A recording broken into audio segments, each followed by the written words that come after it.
Udah di-record. Assalamualaikum warahmatullahi wabarakatuh. Baiklah, kami dari kelompok 7 eh, akan mempresentasikan materi pada hari ini dengan judul materi yaitu perlengkapan kantor. Sebelumnya, kami ucapkan syukur kepada Allah Subhanahu wa taala yang telah memberikan rahmat pada kita sehingga kita dapat melakukan presentasi pada hari ini. Juga salam dan salawat pada Nabi Muhammad Sallallahu Alaihi Wasallam tidak lupa kita sampaikan pada beliau. Baiklah, langsung saja saya perkenalkan anggota kelompok kami, yaitu yang pertama saya sendiri Mawarni Safitri sebagai moderator, yang kedua Megia Zaharatul Jannah sebagai pemateri, yang ketiga Oktavia Duyanti sebagai pemateri, dan yang keempat adalah Oktaviani Safitri sebagai pemateri. Untuk materi pertama akan dibacakan oleh saya sendiri, yaitu tentang pengertian perlengkapan kantor.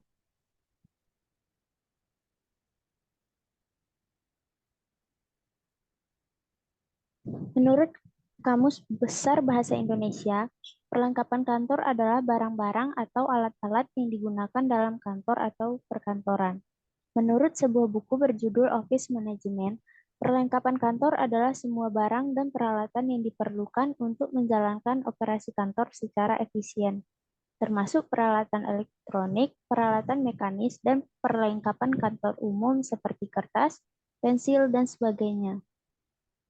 Perlengkapan kantor adalah segala barang atau peralatan yang digunakan untuk menunjang aktivitas dan operasional sebuah kantor atau perusahaan. Perlengkapan kantor dapat meliputi berbagai macam barang seperti meja, kursi, lemari, komputer, printer, alat tulis, kertas, dan lain sebagainya. Selain barang, perlengkapan kantor juga dapat meliputi jasa atau layanan seperti kebersihan, keamanan, dan layanan pengiriman dokumen. Perlengkapan kantor dapat dibeli secara satuan atau dalam jumlah besar untuk memenuhi kebutuhan kantor yang lebih besar. Istilah perlengkapan kantor ini meliputi barang-barang kecil yang digunakan sehari-hari seperti penjepit kertas, staples, pelubang kertas, bolpen, dan kertas. Tetapi juga mencakup perlengkapan mahal seperti komputer, pencetak, pencetak, mesin faksimile, mesin fotokopi, dan mesin kasir, serta furnitur kantor seperti bilik, lemari arsip, dan meja, serta buku. Perlengkapan kantor adalah barang-barang yang digunakan untuk menghasilkan suatu pekerjaan kantor sesuai dengan yang diharapkan. Perlengkapan kantor yang baik akan memperlancar suatu proses pekerjaan sehingga pencapaian tujuan dapat dicapai secara efektif dan efisien. Kegunaan perlengkapan kantor yaitu terdiri dari untuk mendukung aktivitas pekerjaan kantor, mempermudah dan mempercepat proses pelaksanaan kegiatan kantor, memperoleh hasil yang lebih maksimal, baik dan memuaskan, serta sebagai aset kantor dan pelengkap kantor. Baiklah, materi selanjutnya akan dibacakan oleh Megia Zahratul Jannah. Pada Megia dipersilakan. Baiklah, terima kasih kepada moderator. Materi selanjutnya akan saya bacakan sendiri mengenai dengan jenis-jenis perlengkapan kantor. Jenis-jenis perlengkapan kantor ini dibagi ada beberapa bagian, yaitu yang pertama yaitu meja kantor. Meja kantor ini merupakan perlengkapan kantor yang penting karena pada meja inilah segala aktivitas pekerjaan dilakukan. Yang kedua, kursi kantor. Kursi kantor ini juga merupakan perlengkapan yang sangat penting karena karyawan harus duduk dalam waktu yang lama saat bekerja di kantor. Ketiga, lemari arsip. Lemari arsip ini adalah perlengkapan kantor yang digunakan untuk menyimpan berbagai dokumen dan surat penting. Yang keempat, peralatan elektronik.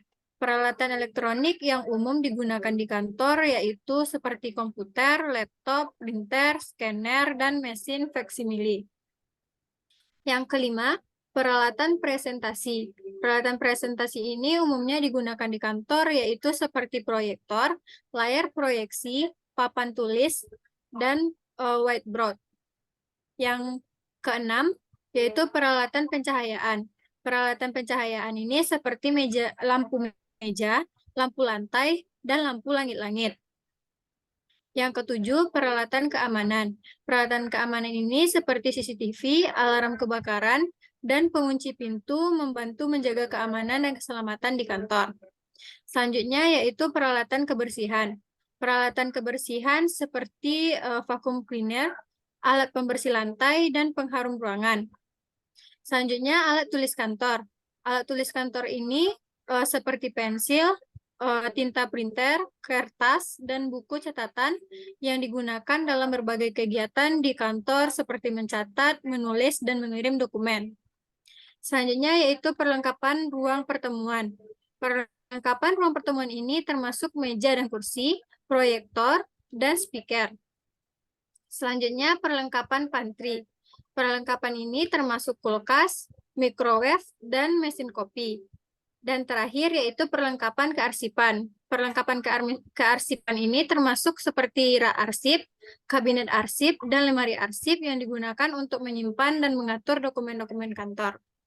Selain materi jenis-jenis di atas, ada pembagian lain yang berdasarkan dari pendapat para ahli, yaitu yang pertama, menurut sebuah artikel di situs Small Business Chronicle, jenis-jenis perlengkapan kantor meliputi peralatan dasar, yaitu seperti meja, kursi, lemari, dan rak buku. Peralatan elektroniknya seperti komputer, printer, scanner, dan mesin faksimile.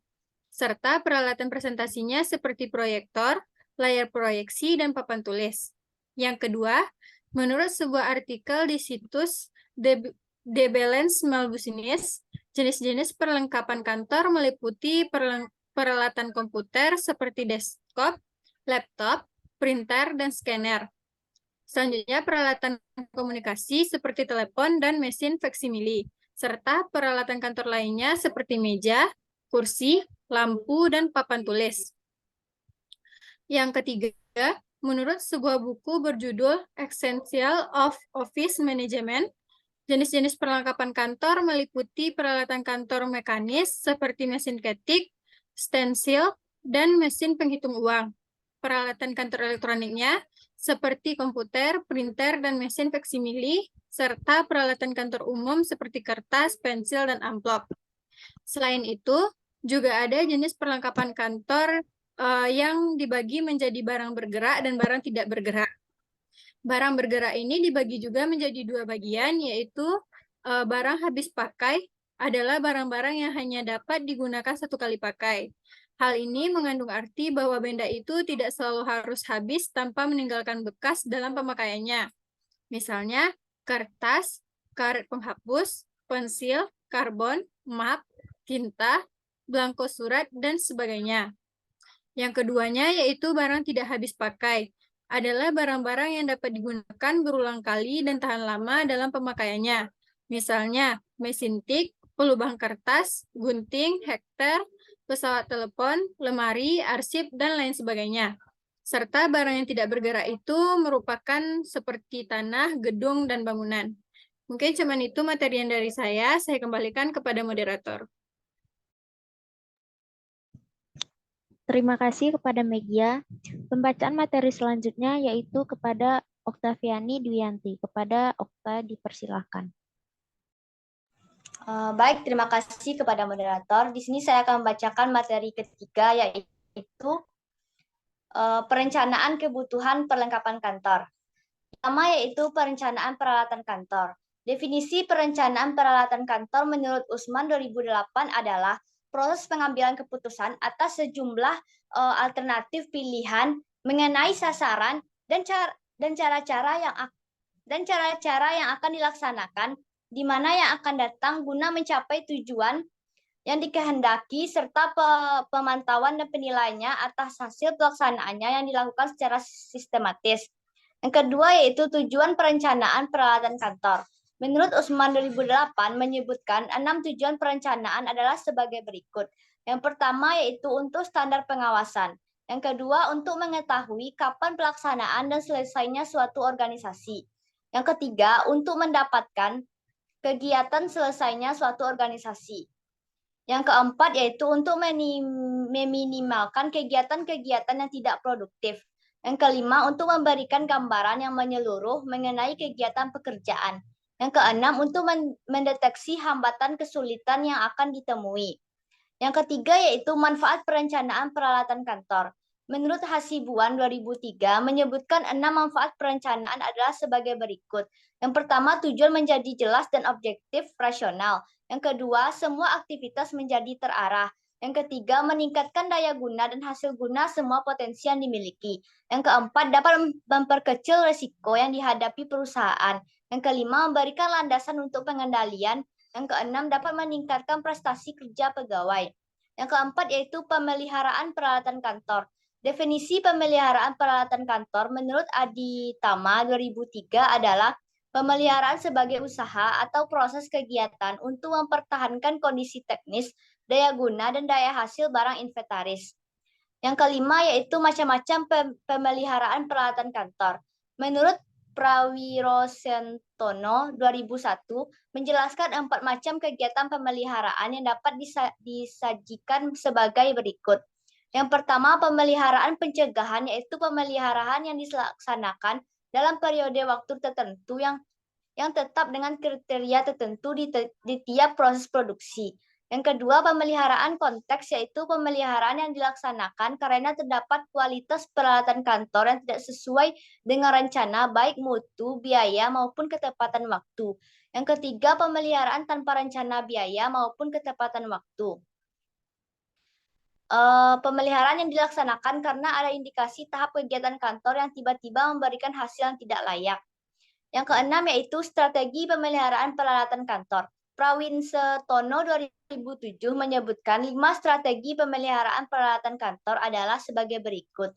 Yang pertama, strategi pemeliharaan peralatan berencana. Yang kedua, strategi pencegahan pada mesin peralatan. Yang ketiga, strategi permulaan dalam penggunaan mesin. Yang keempat, strategi pemeliharaan darurat mesin. Yang kelima, strategi pengukuran kerja para tenaga pesawat mesin. Materi yang keenam yaitu penghapusan peralatan. Kantor definisi penghapusan peralatan kantor menurut Aditama 2003 yaitu penghapusan sebagai usaha untuk menghapus peralatan karena kerusakan yang tidak dapat diperbaiki lagi, dinyatakan sudah tua dari segi ekonomis maupun teknis. Yang terakhir yaitu cara penghapusan peralatan kantor. Menurut Puspitasari 2010 menyebutkan 6 cara untuk melakukan penghapusan peralatan kantor, yaitu yang pertama dijual atau dilelang, yang kedua ditukarkan dengan perbekalan lain yang dibutuhkan oleh institusi, yang ketiga dipindahkan, yang keempat dihibahkan, yang kelima pemanfaatan kembali atau recycle, yang keenam dimusnahkan. Sedangkan menurut Barnawi dan Arifin 2012 menyebutkan 4 cara penghapusan peralatan kantor, yaitu yang pertama pengadaan lelang, yang kedua hibah ke orang lain, yang tiga pembakaran, yang keempat penghapusan secara langsung.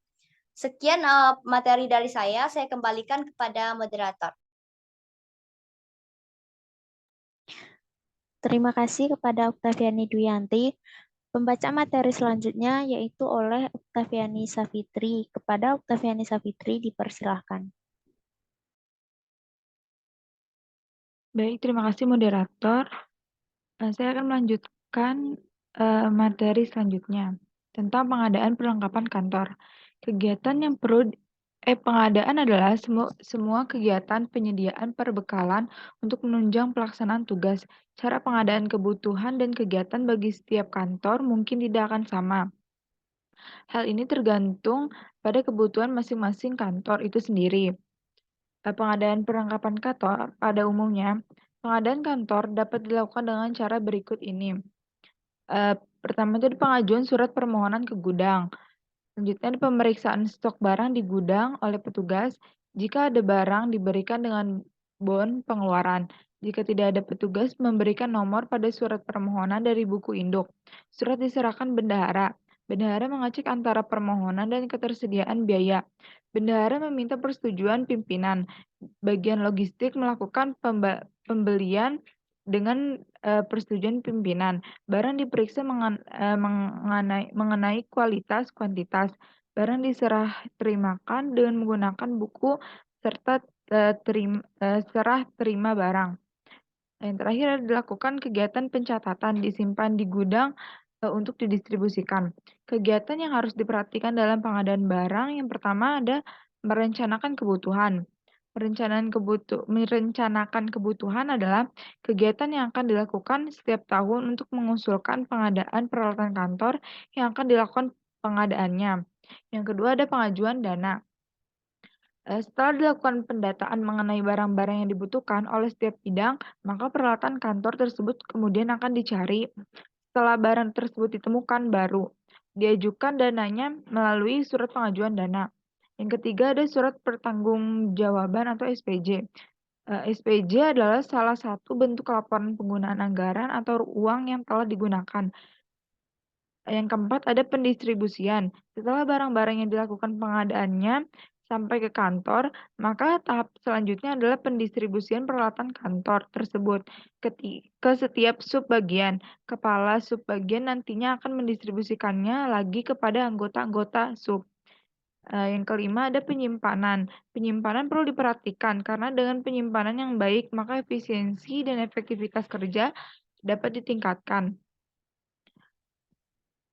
Maka yang dapat terjadi ialah rusaknya persediaan barang yang disimpan, tidak terpakai dengan baik atau rusak sebelum digunakan, sudah tidak dapat digunakan lagi untuk masa yang akan datang, dan lain-lain. Maka dalam kegiatan penyimpanan harus memperhatikan persediaan alat-alat pemelihara yang diperlukan, memenuhi syarat penyimpanan barang, memperhatikan sifat barang yang disimpan, memperhatikan jangka waktu penyimpanan, memperhatikan tenaga yang diperlukan dan biaya yang harus dikeluarkan.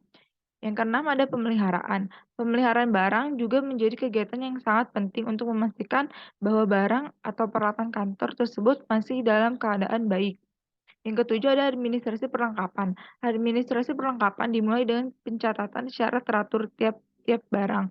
Kegiatan pencatatan ini bertujuan untuk mendata barang perlengkapan yang dimiliki oleh suatu kantor. Selain pencatatan atau pendataan kegiatan administrasi, perlengkapan lain adalah kegiatan penghapusan atau penyusutan. Dalam pelaksanaannya, kegiatan pengadaan barang atau peralatan kantor harus memperhatikan beberapa hal, yaitu mengikuti prosedur pengelolaan perbekalan, menentukan jenis, kualitas, dan kuantitas perlengkapan yang diperlukan, menyediakan dan menggunakan perlengkapan kantor dalam kegiatan operasional, menyediakan perbekalan sesuai dengan anggaran yang berlaku, menyimpan dan memelihara perlengkapan, mengumpulkan dan mengelola data perbekalan kantor, menghapuskan perlengkapan yang sudah tidak dapat digunakan sesuai prosedur. Sekian materi yang dapat saya sampaikan, saya kembalikan kepada moderator. Baiklah, terima kasih kepada Oktaviani Savitri. Sekian penampilan materi presentasi dari kelompok kami. Baiklah, kami tutup. Wassalamualaikum warahmatullahi wabarakatuh.